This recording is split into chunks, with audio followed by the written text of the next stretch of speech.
지금부터 소개해드릴 유물은 대한민국 보물제 776호로 지정되어 있는 쌍용무늬 둥근 고리칼 손잡이 장식입니다. 이 유물은 고 이건희 회장 컬렉션으로 2021년에 국립중앙박물관에 기증되었습니다. 지금부터 이 칼 장식이 어떤 가치를 가지고 있는지 알아보도록 하겠습니다. 큰 칼의 손잡이 부분으로 5에서 6세기 때에 제작된 것으로 알려져 있습니다.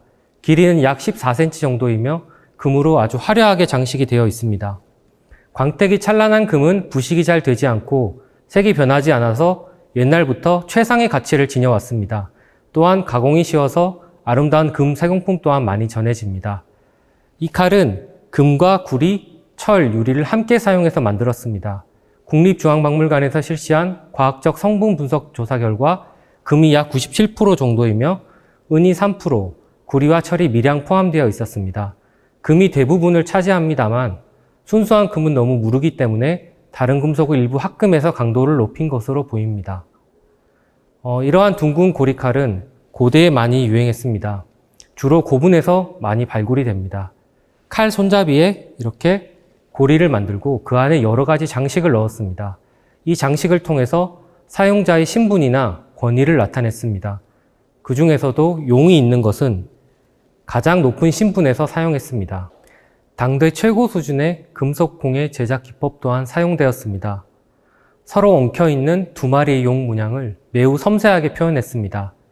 고리 자루 안의 용은 구리로 만들어서 도금을 했지만 현재는 도금이 벗겨진 상태입니다. 두 마리의 용의 눈은 청색 유리구슬로 만들어서 생동감을 더합니다.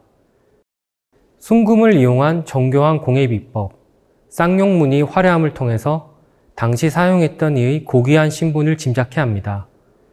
이처럼 당대 최고의 기술과 디자인이 녹아있는 명품을 국립중앙박물관에서 만나보는 것은 어떨까요?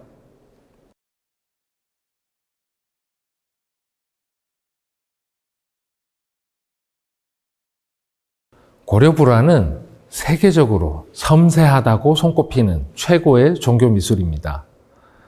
14세기에 그려진 이 천수관음보살도는 오랜 세월을 거치며 퇴색되었지만 보는 사람들의 마음을 여전히 따뜻하게 어루만져주고 있습니다. 이 그림은 오늘날 전하고 있는 유일한 고려시대의 천수관음보살도입니다. 불교의 여러 보살 중에서 가장 널리 사랑받는 보살은 관음보살일 것입니다. 모든 중생을 고통에서 구제해주는 존재인 만큼 다양한 모습으로 변하여 이 땅에 나타난다고 합니다. 그 여러 모습 중 하나인 이 천수관음은 오래전부터 그림으로 그려졌습니다. 무수히 많은 눈과 손으로 사람들의 갖가지 소망을 이루어준다고 믿었기 때문이죠. 이 그림을 적외선으로 촬영한 사진을 보시겠습니다. 숨어있는 밑그림에서 천수관음의 모습이 또렷하게 나타납니다. 11개의 얼굴, 광배마다 그려진 무수히 많은 눈은 세상 모든 고난을 지켜봐 줄 것 같습니다. 보살은 44개의 손에 갖가지 물건을 들고 있습니다.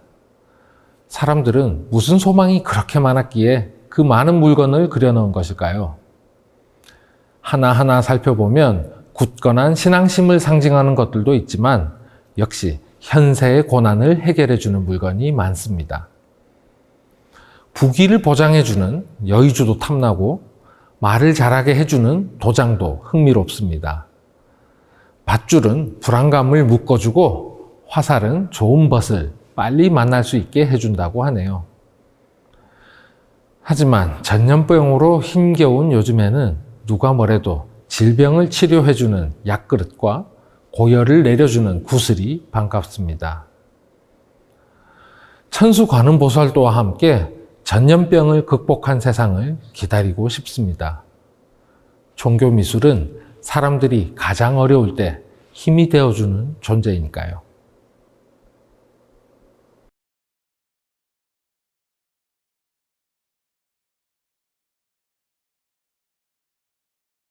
오늘 제가 여러분께 소개해드릴 유물은 대한민국의 보물 월인석보입니다.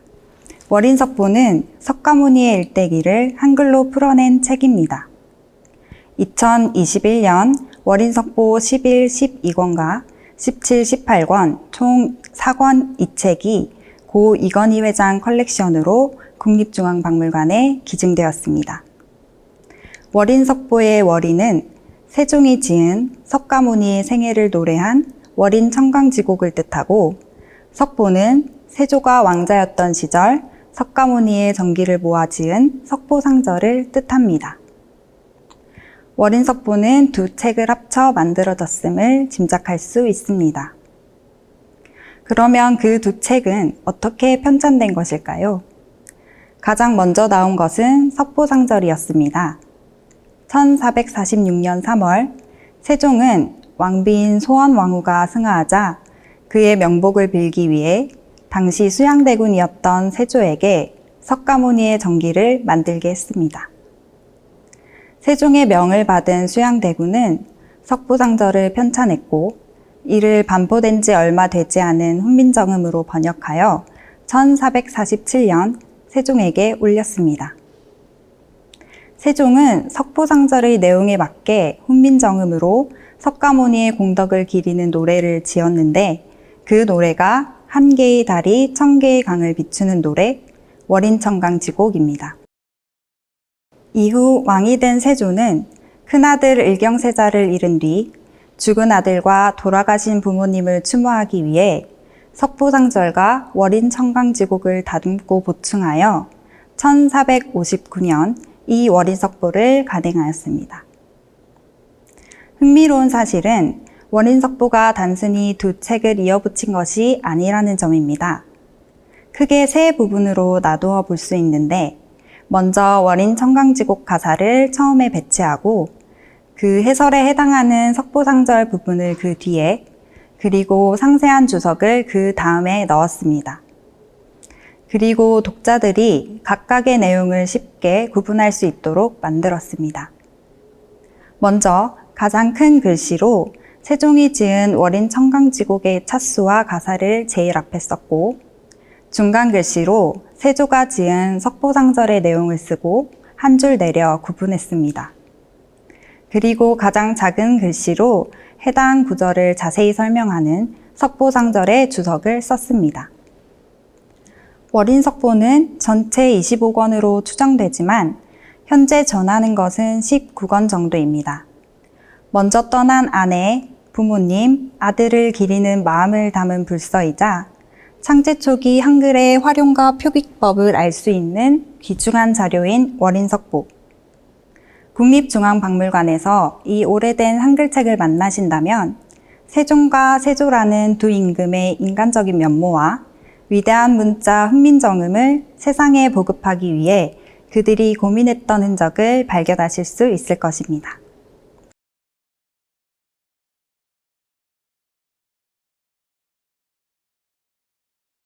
오늘 소개해드릴 작품은 인왕제색도입니다.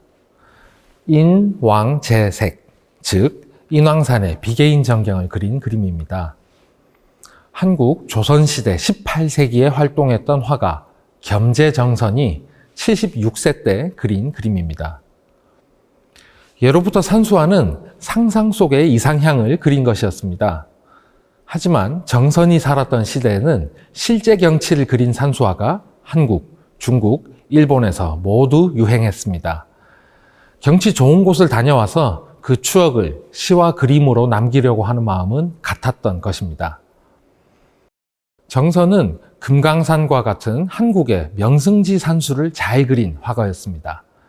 실제 산수를 똑같이 그린 것이 아니라 그 특징을 잘 포착해서 더 멋지게 그렸습니다.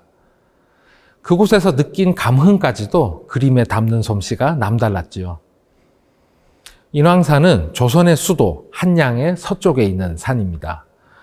높이 338m로 화강음으로 이루어진 산이지요. 정선은 큰 종이 한 장을 그대로 사용해서 웅장한 바위산을 담았습니다. 정선은 왜 인왕산을 이토록 특별하게 그렸을까요? 정선은 인왕산 근처에서 태어나서 평생을 그곳에서 살았습니다. 정선에게 인왕산은 매일같이 바라본 일상의 공간이었습니다. 1751년 7월 하순 장맛비 개인 어느 날, 빗물에 흠뻑 젖은 인왕산이 정선의 눈에 특별하게 다가왔습니다. 정선은 일상의 자연 속에서 참된 아름다움을 찾아낸 것인지도 모르겠습니다. 그림 속 인왕산 봉우리는 짙은 먹물로 칠해져 있습니다. 빗물을 머금은 바위를 강렬하게 표현한 것이죠. 왼쪽에 솟은 바위는 호랑이가 엎드린 모습의 범바위입니다. 범바위에서 정상으로 이어지는 능선을 자세히 보시면 줄지어 찍은 점이 보입니다. 바로 인왕산을 두른 한양성곽의 모습입니다. 그림 속 붓질 하나하나가 산의 형세와 바위를 속속들이 포착하고 있습니다. 산 중턱에는 폭포가 보입니다. 인왕산은 메마른 바위산이라서 비가 많이 내린 후에야 계곡물이 세차게 흐릅니다. 그러나 이 계곡은 멀리서 보이지 않습니다. 실제 모습과는 차이가 있지만 정선은 비 온 뒤에 더 아름다운 인왕산의 모습을 특별하게 표현한 것이죠. 인왕산은 여백으로 남긴 물 안개 위에 떠 있습니다. 안개에 쌓인 솔숲에는 집 한 채가 서 있습니다. 이 집의 마루에 앉으면 인왕산의 전경이 눈에 가득 담길 것 같습니다. 아무렇지 않게 누려왔던 일상이 새삼 그리운 요즘입니다. 인왕제색도에 담긴 화가의 마음을 떠올리며 오늘도 서울을 우뚝하게 지키고 있는 인왕산을 올려다봅니다.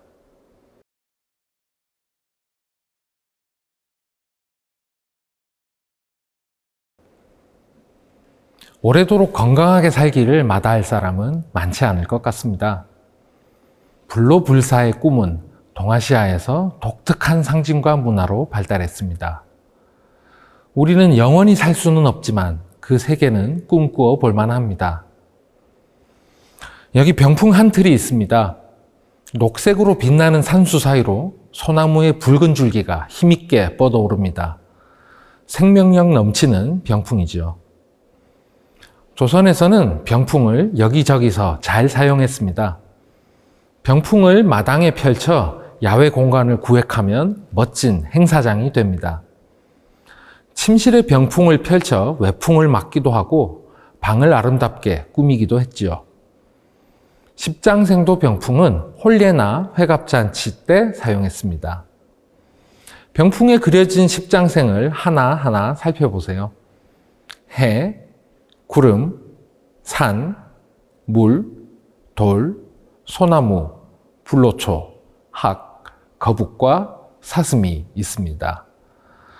산 위로 붉은 태양이 떠오르고 하늘에는 구름이 있습니다. 청록으로 빛나는 바위 사이로 폭포가 쏟아지고 소나무 아래에는 불로초인 영지버섯이 자라납니다. 소나무에 학이 날아들고 사슴은 오솔길을 누빕니다. 거북은 신령한 기운을 토해내고 있습니다. 가득 열린 복숭아는 이곳이 신선세계라고 알려줍니다. 누구나 꿈꾸지만 누구도 쉽게 이룰 수 없는 불로장생의 세계, 마음에 드셨나요? 이 꿈 같은 풍경이 여러분의 지친 마음을 잠시나마 달래주면 좋겠습니다.